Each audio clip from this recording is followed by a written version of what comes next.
5 अंकों की वह सबसे छोटी संख्या कौन सी है जिसे 7 से विभाजित करने पर शेषफल 6 बचता है। 5 अंकों की सबसे छोटी संख्या को हम लोग लिख लेंगे। 5 अंकों की सबसे छोटी संख्या को लिख करके 7 से विभाजित करेंगे। 5 अंकों की सबसे छोटी संख्या को विभाजित करें 7 से तो शेष आ रहा है 4, जबकि शेष बचना चाहिए कितना 6। शेष 6 बचना चाहिए, तो इसमें हम कितना ऐड करें कि 5 अंकों की सबसे छोटी संख्या हो जाए जो 7 से विभाजित करने पर शेषफल 6 आ जाए। तो इसमें से हम लोग घटा लेंगे कितना 4 घटाएंगे तो कितना 2। अब जरा देखिएगा लोग, ये 5 अंकों की सबसे छोटी संख्या जो हम लोग लिखे हैं उसमें 2 को ऐड कर लेंगे। जो प्राप्त संख्या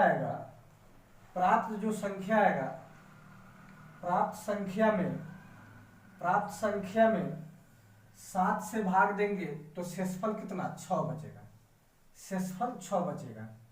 ये हो गया option number B answer. Option number B हो गया।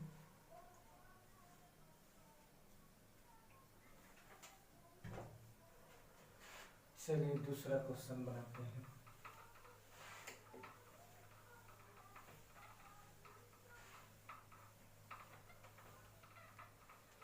दूसरा क्वेश्चन है x और y मिल करके किसी कार्य को 12 दिन में x और y मिल करके किसी कार्य को 12 दिन में, y और z मिल करके किसी कार्य को 18 दिन में, y और z मिल करके किसी कार्य को 18 दिन में, z और x मिल करके किसी कार्य को 15 दिन में पूरा करते हैं। जरा ध्यान से देखेंगे बाबू, एलसीएम मेथड से इसको बनाएंगे हम। चलिए x और y मिल करके 12 दिन में, y और z मिल करके 18 दिन में, z और x मिल करके 15 दिन में, 12, 18, 15 तीनों का एलसीएम निकालेंगे तो टोटल वर्क निकलेगा। तीनों का एलसीएम 180 हो गया टोटल वर्क।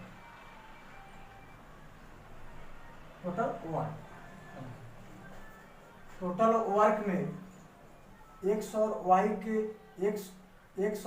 के डे से भाग देंगे तो x और y के एक दिन का काम निकलेगा। टोटल जो काम है उसमें x और y के काम से भाग देंगे। x और y टोटल काम को 12 दिन में कर रहा है, तो x और y के टोटल डे से टोटल काम में भाग देंगे तो x और y के एक दिन का काम निकलेगा। एक दिन x और y एक दिन में कितना काम, 180 में 12 से भाग देंगे तो 15 का, y और z मिल करके टोटल 180 काम को 18 दिन में, तो एक दिन में कितना करेगा, एक दिन में 180/18 यानी कि 10 काम। z और x टोटल काम को 15 दिन में, टोटल काम यानी कि 180 काम को 15 दिन में, तो एक दिन में कितना, एक दिन में 180/15 यानी कि 12 का। टोटल एक दिन का काम निकाले हम, टोटल एक दिन का काम निकाले तो कितना 15 और 10 25 और 12 कितना 37।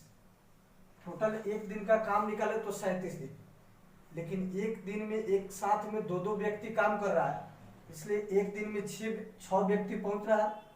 एक दिन में 6 व्यक्ति, जबकि एक दिन में 3 ही व्यक्ति को काम करना है। एक दिन में अगर 3 व्यक्ति काम करेगा तो कितना 37/2 काम करेगा। अब एक दिन में 3 व्यक्ति x y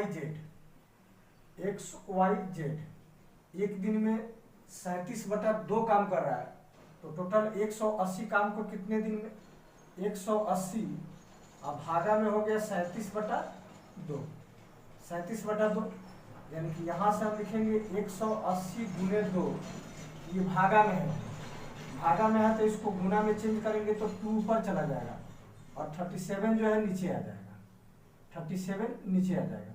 अब यहाँ से 180 दूना 360, 180 दूना 360 बटा में हो गया 37, 360 में 37 से भाग देंगे तो 9 पॉइंट कुछ कुछ आएगा, 9 पॉइंट कुछ आएगा। 9 पॉइंट कुछ का मतलब अब देखिए यहाँ से 9 से ऊपर हो रहा है, 9 से ऊपर हो रहा है तो ऑप्शन में तो 9 है नहीं। अब यहाँ से ऑप्शन चलेंगे 9 से ज़्यादा यानी कि लगभग 10 दिन, लगभग कितना 10 दिन, लगभग 10 दिन। Option number C, option number C answer हो गया। दूसरे नंबर क्वेश्चन हम लोग बना लिए। चलिए भाई तीसरे नंबर पर चलते हैं।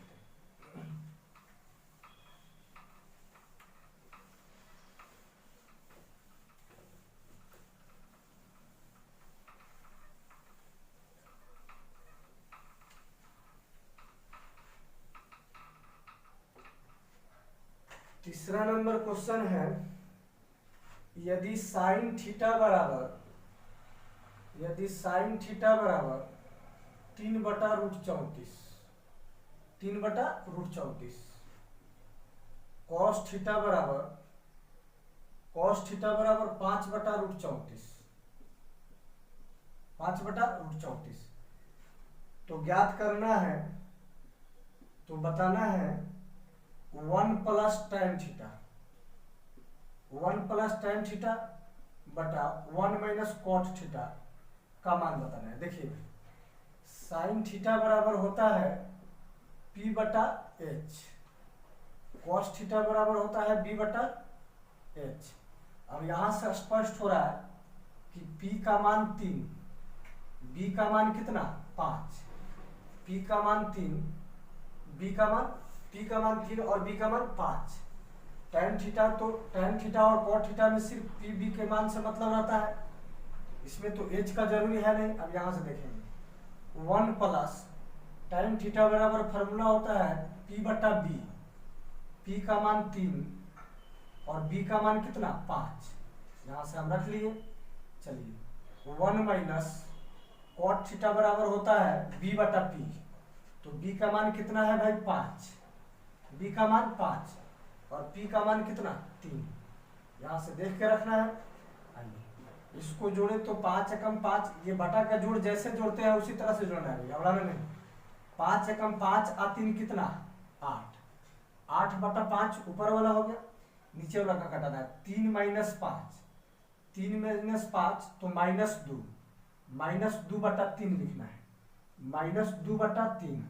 देखिए -2/3 जो लिखे हैं ये इसके भागा में है, जब इसके भागा में है तो इसको गुना में करेंगे तो 3 ऊपर चला जाएगा और 2 नीचे, तो यहाँ से मिटा करके हम लिख देते हैं, यहाँ से मिटा करके लिखेंगे तो 3 ऊपर और -2 नीचे आ गया। यहाँ से इसको गुना कर लेंगे, 8 त्रिके कितना 24, 8 त्रिके 24, 5 दूना कितना 10, माइनस है तो माइनस लगा देंगे, 2 से काट देंगे तो ऊपर में 12 नीचे में 5, यानी कि फाइनल आंसर आ गया -12 बटा कितना 5, -12/5, -12/5 option number B, option number B answer, option number B answer.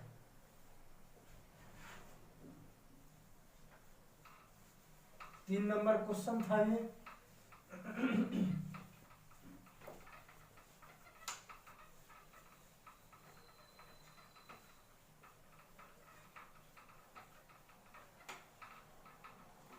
चौथा नंबर क्वेश्चन हम लोग हल करेंगे। एक परीक्षा में उत्तीर्ण करने के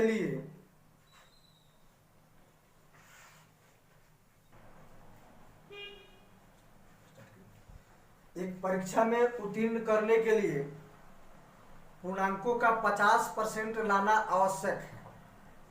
परीक्षा में 2 प्रश्न पत्र शामिल है। एक प्रश्न पत्र में 200 पूर्णांक वाले और पहले प्रश्न पत्र में 40 अंक प्राप्त किए। परीक्षा में उत्तीर्ण होने के लिए 150 पूर्णांक वाले दूसरे प्रश्न पत्र में उसे न्यूनतम कितने प्रतिशत अंक प्राप्त करने होंगे। देखिए परीक्षा में 2 प्रश्न पत्र है। पहला जो प्रश्न पत्र है 200 अंक का है, दूसरा प्रश्न पत्र कितने का 150 अंक का है। अब 200 वाला जो है टोटल में हमें चाहिए 50%। 50% टोटल में चाहिए 50%, यानी कि 350 का 50%। 200 150 350, 350 का 50% हो जाएगा 175। 350 का 50% कितना? 175। 175 में ये पहला प्रश्न पत्र 200 का था, जिसमें से 40% अंक प्राप्त हुआ। तो 200 का 40% हो जाएगा कितना? 80। 200 का 40% 80। अब टोटल 175 अंक लाना है पास के लिए। 175 अंक में से 80 अंक आ गया। 80 अंक आया, और कितने अंकों की आवश्यकता है जरा ध्यान से देखेंगे। 175 माइनस 80, 175 माइनस 80 95। ये 95 जो है अंक 95, 150 में से 95 अंक लाना है। तो 150 का कितना प्रतिशत? 150 का कितना प्रतिशत? अब यहां से निकालेंगे 150 का x%। 150 का x% इक्वल टू कितना? 95। जरा ध्यान से देखेंगे भाई, यहां से ही कट गया, 0 से 0 कैंसिल, 10 से इसमें गुना करेंगे तो कितना? 950। इधर 15 x के गुना में है, बराबर के बाहर जाएगा तो भागा में। इधर हो गया कितना? x बच गया। अब 950 में 15 से भाग देना है। 15 छक्के कितना? 15 छक्के 90, 15 छक्के 90, 15 थिया कितना? 45, फिर 5 0, 15 थिया 45, यानी कि 63.33 आ रहा है। 63.33 आ रहा है। 63.33 यानी कि लगभग 64%। लगभग कितने percent? 64%। Option number D, option number D answer हो जाएगा। Option number D.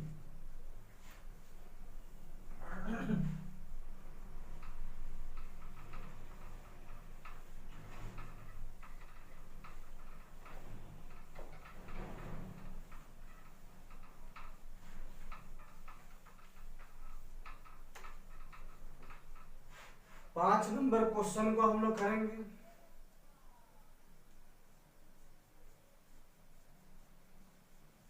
AQ minus BQ, AQ minus BQ का मान दिया है 625। A square minus B square का मान दिया है 25। A प्लस B का मान दिया है कितना? 5।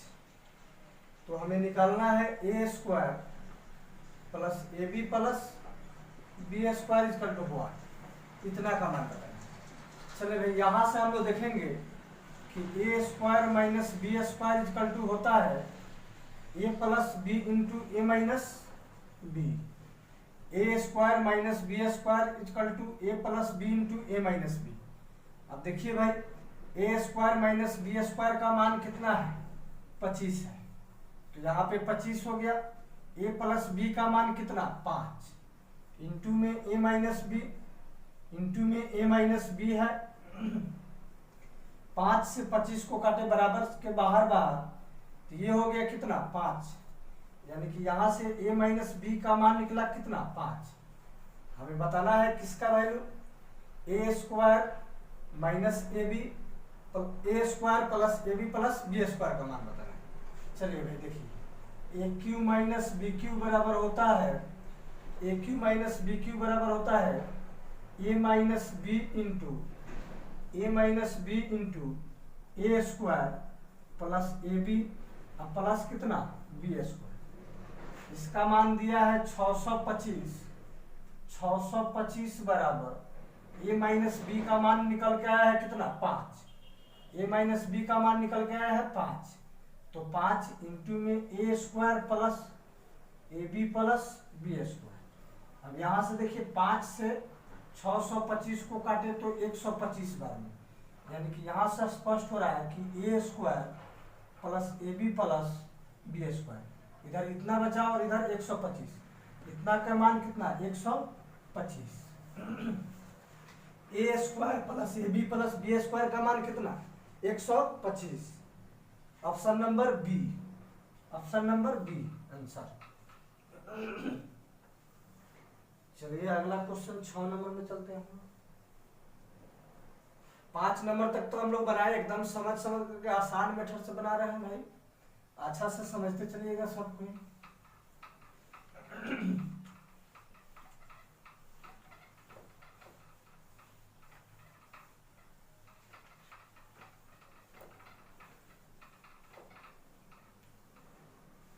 नंबर पे चलते हैं। 6 नंबर क्वेश्चन है कि वह सबसे बड़ी संख्या बताइए जिससे 155, 260, 315 को विभाजित करने पर क्रमशः 5, 10 और 15 शेषफल बचेगा।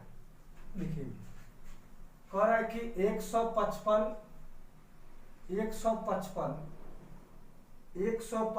और कितना 260,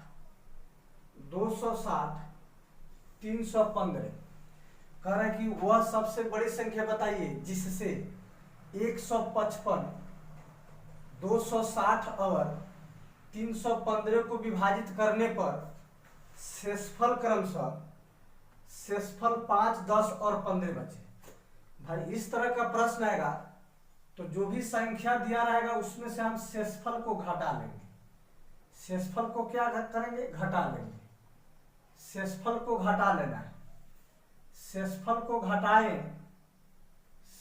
को घटाएं तो यहाँ पे कितना 150,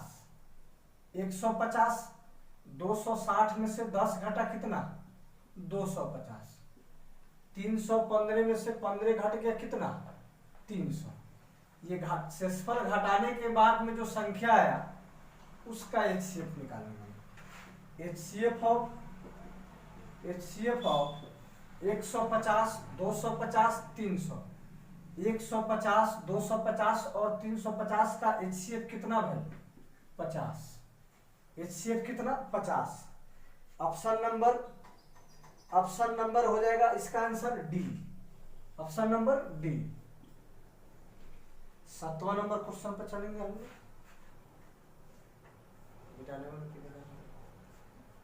7 नंबर क्वेश्चन देखिए, बिल्कुल अच्छा से समझते चलना है भाई, कोई गड़बड़ी नहीं है। कह रहा है कि एक क्लब में महिलाओं की संख्या पुरुषों की संख्या से अनुपात 3:2 है। हाल ही में 300 महिलाएं क्लब में शामिल हुई और अनुपात 5:2 हो गया।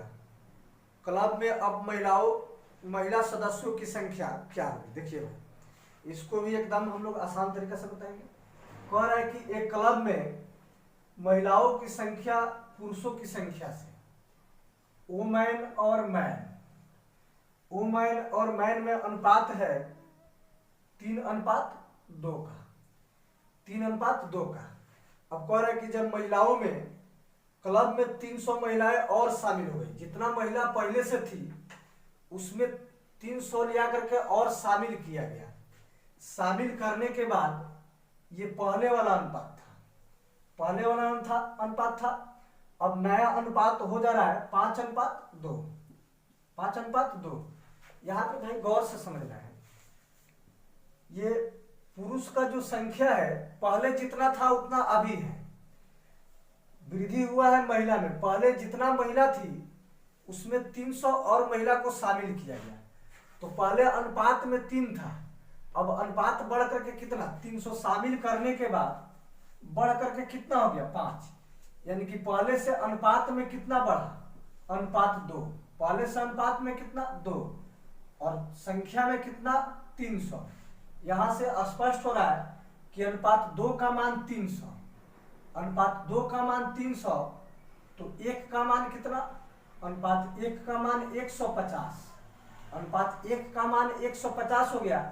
तो बढ़ने के बाद में पहले अनुपात 3 में महिला थी, लेकिन बढ़ने के बाद 5 हुआ, तो अनुपात 1 का मान 150, तो 5 का मान कितना 750, यानी कि पहले महिला 450, 300 वृद्धि हुआ, 300 वृद्धि हुआ तो कितना 750। पुरुष पहले जितना था उतना अभी भी है, पुरुष में कोई चेंजिंग नहीं है, पुरुष में कोई चेंजिंग नहीं है। इसका हो जाएगा ऑप्शन नंबर, ये क्वेश्चन था 7 नंबर क्वेश्चन था, इसका हो जाएगा option B answer, option number B. 8 number देखेंगे हम।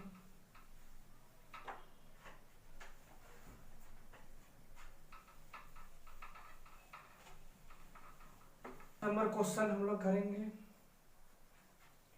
8 नंबर क्वेश्चन है कि दो संख्याओं का योग 60 है और उनके मसा और लसा क्रमशः 12 और 72 है, तो दोनों संख्याओं के व्युत्क्रम का योग कितना होगा। देखिए,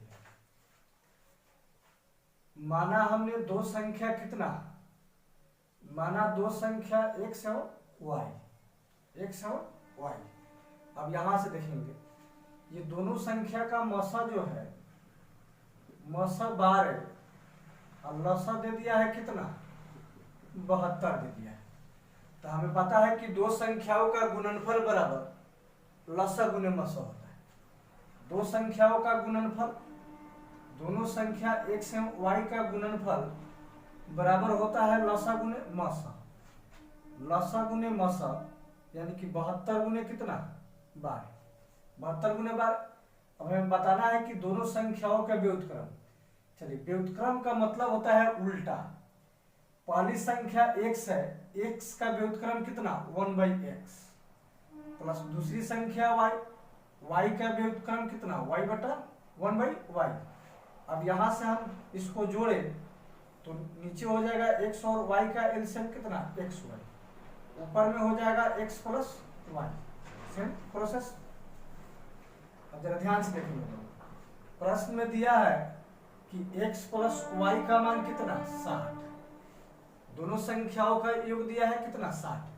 अब ऊपर में x प्लस y के स्थान पर x प्लस y का मान रखेंगे कितना 60, नीचे xy का मान कितना है 72 गुने 12, 72 गुने 12। यहाँ से काट देंगे 5 बार में, यानी कि व्युत्क्रम का योग कितना हो जाएगा, व्युत्क्रम का योग 5 बटा 72, 5 बटा 72। यह आपका ऑप्शन नंबर बी है, option number B, option number B. 9 number question हम लोग करेंगे।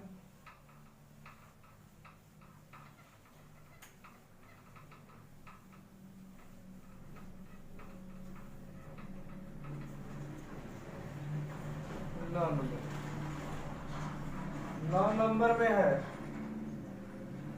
√54 गुने में √125 बटा में है √24 गुना √45। अब यहां से देखिए भाई कैसे करना है। 6 से इसको काटेंगे तो 6 चौके 24, 6 से इसको काटे तो 6 9 54, 9 से इसको काट लीजिए भाई 9 5 45, 5 से इसको काटेंगे तो 25 5 125। अब ऊपर में बच गया √25 और नीचे हो गया कितना √4। 25 का वर्गमूल कितना 5, 4 का वर्गमूल कितना 2, 5 में 2 से भाग देंगे तो कितना आ जाएगा 2.5, 5 में 2 से भाग देंगे तो कितना आ जाएगा 2.5। Option number C, option number C answer.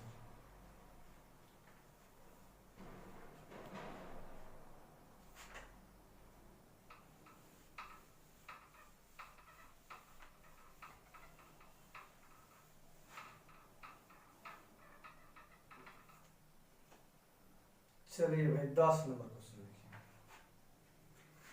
कह रहा है कि एक वस्तु का लागत मूल्य अंकित मूल्य का 75% है। एक वस्तु का लागत मूल्य अंकित मूल्य का 75% है। यदि 15% की छूट दी जाए तो लाभ या हानि प्रतिशत ज्ञात करें। लाभ या हानि प्रतिशत ज्ञात करें। माना अंकित मूल 100 रुपया, अंकित मूल 100 रुपया। और लागत मूल जो है, लागत मूल अंकित मूल का 75%, 100 का 75% कितना, 75 रुपया हुआ। अब कह रहा है कि 15% छूट देने पर, 15% छूट यानी कि 85 रुपया में बेचा जा रहा है। 15% छूट कितना, 15%, यानी कि 85 रुपया में बेचा जा रहा है। लागत मूल 75 रुपया, अंकित मूल 100 रुपया और 85 रुपया ये विक्रय मूल्य। जरा ध्यान से देखेंगे, अंकित मूल पर 15% छूट यानी कि 85 रुपया। 75 रुपया में कोई वस्तु खरीदा गया और 85 रुपया में बेचा गया, तो यहाँ से लाभ कितना होगा, लाभ 10 रुपया। तो हमें निकालना है लाभ प्रतिशत, लाभ प्रतिशत निकालना है। तो लाभ बटा लागत मूल्य यानी कि क्रय मूल्य 75 और गुने में कितना 100, गुने में 100, 25 तिया 75, 25 चौका कितना 100। यहाँ से करेंगे तो 10 चौका 40, 40 बटा कितना 3। यहाँ से भाग दीजिए 40 में 3 से, तो 13 तिया 39, 3 इतना परसेंट हो गया। ऑप्शन नंबर कितना, इतना प्रतिशत लाभ हुआ, जो ऑप्शन नंबर बी में है, ऑप्शन नंबर बी में।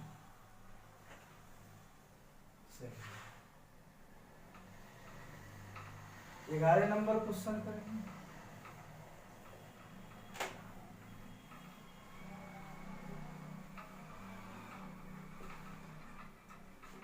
ग्यारह नंबर क्वेश्चन है कि हरीश के मासिक वेतन 45,000 रुपया में से 1/3 शिक्षा पर, उसका मासिक वेतन जो है,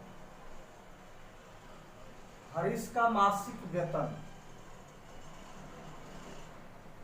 45,000, 45,000 में से 45,000 का 1/3 भाग शिक्षा, 1/3 भाग शिक्षा पर। अब कह रहा है शिक्षा पर, और 2/6 भाग जो है भोजन पर। भोजन पर कितना खर्च कर रहा है, भोजन पर 2/6 यानी कि कट गया यहाँ से, भोजन पर भी 1/3 भाग, भोजन पर भी 1/3 भाग। अब कह रहा है आवश्यकताओं पर खर्च करता है, शेष वेतन की वह बचत करता है। शिक्षा पर 1/3 खर्च किया, भोजन पर 1/3 खर्च किया, तो कुल खर्च कितना हो गया, यहां से देखेंगे कुल खर्च यानी कि 1/3 प्लस 1/3, 2/3 खर्च कर लिया, 2/3 खर्च कर लिया, तो शेष कितना, शेष निकालने के लिए 1 में से इसको घटाएंगे तो शेष आ जाएगा 1/3। शेष 1/3 जो है बचत करता है, 1/3 बचत करता है,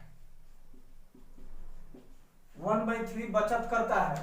तो 45,000 का 1/3 बचत भाग में 1/3 बचत, तो रुपया में कितना, 45,000 का 1/3 निकाल लेंगे, 45,000 का 1/3 भाग निकाल लेंगे, 1/3 यहाँ से 15, यानी कि बचत कर रहा है कितना का 15,000 रुपया, बचत कितना 15,000 रुपया, जो ऑप्शन नंबर सी में है, ऑप्शन नंबर सी आंसर।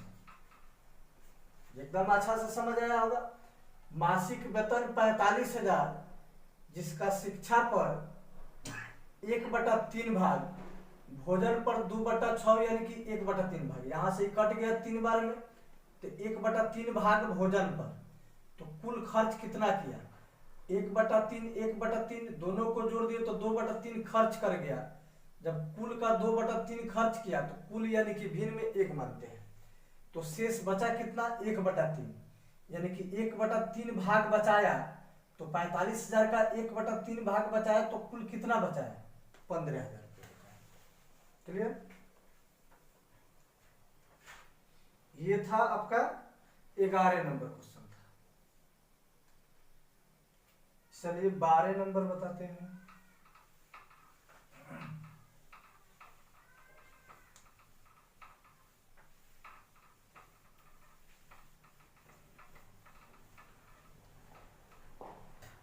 बारह नंबर देखिए भाई, 12 नंबर में कह रहा है कि 3400 रुपया की राशि पर 4 वर्ष का साधारण ब्याज 680 रुपया है, तो ब्याज की दर क्या होगी? देखिए मूलधन जो है प्रिंसिपल 3400 रुपया है। कितना है? 3400 रुपया। अब कह रहा है कि 3400 रुपया 4 वर्ष, टाइम कितना दिया है? 4 वर्ष दिया है, और एस आई जो है साधारण ब्याज 680 रुपया है। साधारण ब्याज 680 रुपया, तो ब्याज की दर बताना है, रेट हमें बताना है। Rate equal to 1। सबसे पहले इस क्वेश्चन को बनाने के लिए हम क्या करेंगे कि परसेंटेज एस आई निकालेंगे। परसेंटेज एस आई निकालना होगा। देखिए अगर ये साधारण ब्याज दिया है तो एस आई आपको पता है, मूलधन पता है, तो परसेंटेज ब्याज कैसे निकालते हैं?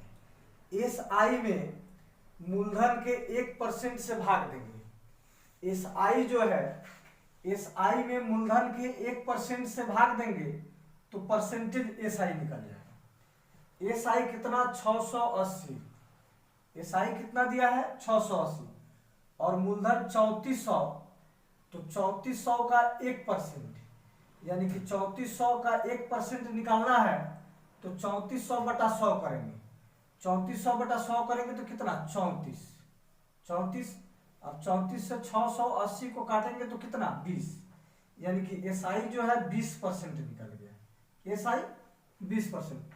हमें बताना है रेट, तो रेट इक्वल टू होता है, जरा ध्यान से देखेंगे बाबू, रेट इक्वल टू होता है परसेंटेज एसआई, परसेंटेज एसआई अब बटा टाइम। परसेंटेज एसआई बटा टाइम। 20 में 4 से भाग देंगे तो कितना? 5%। रेट निकल के कितना आ गया? 5%। Option number D. Option number D इसका आंसर।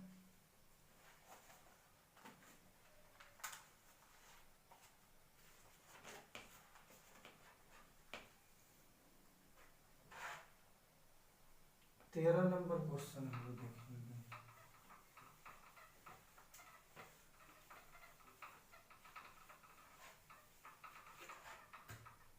तेरह नंबर क्वेश्चन है, एक आयत की लंबाई इसकी चौड़ाई से दुगुनी है। जरा ध्यान से देखेंगे भाई, एक आयत की लंबाई, लेंथ ब्रेथ, लंबाई जो है चौड़ाई से दुगुनी है, तो दोनों में रेशियो कितना का हो गया भाई? 1:1 का। ये लंबाई जो है, लंबाई चौड़ाई से दुगुनी है, दोनों में इतना का अनुपात हो गया। मान लें कि लंबाई 2x और चौड़ाई x। क्लियर? अब कह रहा है कि इसका परिमाप है कितना? 48। इसको रेशियो मेथड से भी बना सकते हैं, जरा ध्यान से देखेंगे। लंबाई 2 चौड़ाई 1, तो परिमाप लंबाई 2 इंटू लंबाई प्लस चौड़ाई, 2 इंटू लंबाई प्लस चौड़ाई, यानी कि 3 दूना 6, अनुपात में कितना हो गया? 6। जबकि दिया कितना है? 48। यहां से 6 का मान 48 है, तो 1 का मान कितना? 8। 1 का मान 8। अब यहां से लंबाई निकल के आ जाएगा कितना? अनुपात 1 का मान 8 है, तो अनुपात 2 का मान कितना? 16। 1 का मान 8, यानी कि चौड़ाई पूछता तो 8, लंबाई पूछ रहा है तो 16। लंबाई पूछ रहा है तो 16। अब इसका कह रहा है कि क्षेत्रफल बताना है, तो क्षेत्रफल बराबर होता है n into B. n into B करना है, n इंटू बी कर देंगे तो 16 अठे कितना? क्षेत्रफल बताना है भाई। क्षेत्रफल equal to n into B. n into B करेंगे तो 16 अठे 128 16 8 128 वर्ग सेंटीमीटर 128 वर्ग सेंटीमीटर, जो आपका ऑप्शन सी है।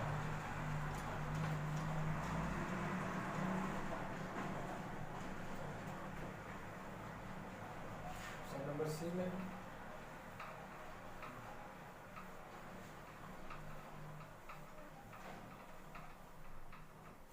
14 नंबर क्वेश्चन,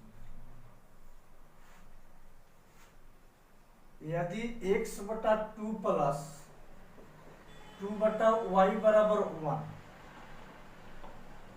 y बटा 2 प्लस 2 बटा z इक्वल टू 1, z बटा 2 प्लस 2 बटा x इक्वल टू 1। जब ध्यान से इस क्वेश्चन को समझना है का मान क्या हो, कह रहा है कि x बटा 2 प्लस 2 बटा वाई, जो यहाँ है वो यहाँ आ गया। यहाँ देखिए चेंजिंग हो रहा है, सेम यहाँ 2 यहाँ 2 यहाँ 2 यहाँ 2 यहाँ 2 यहाँ 2।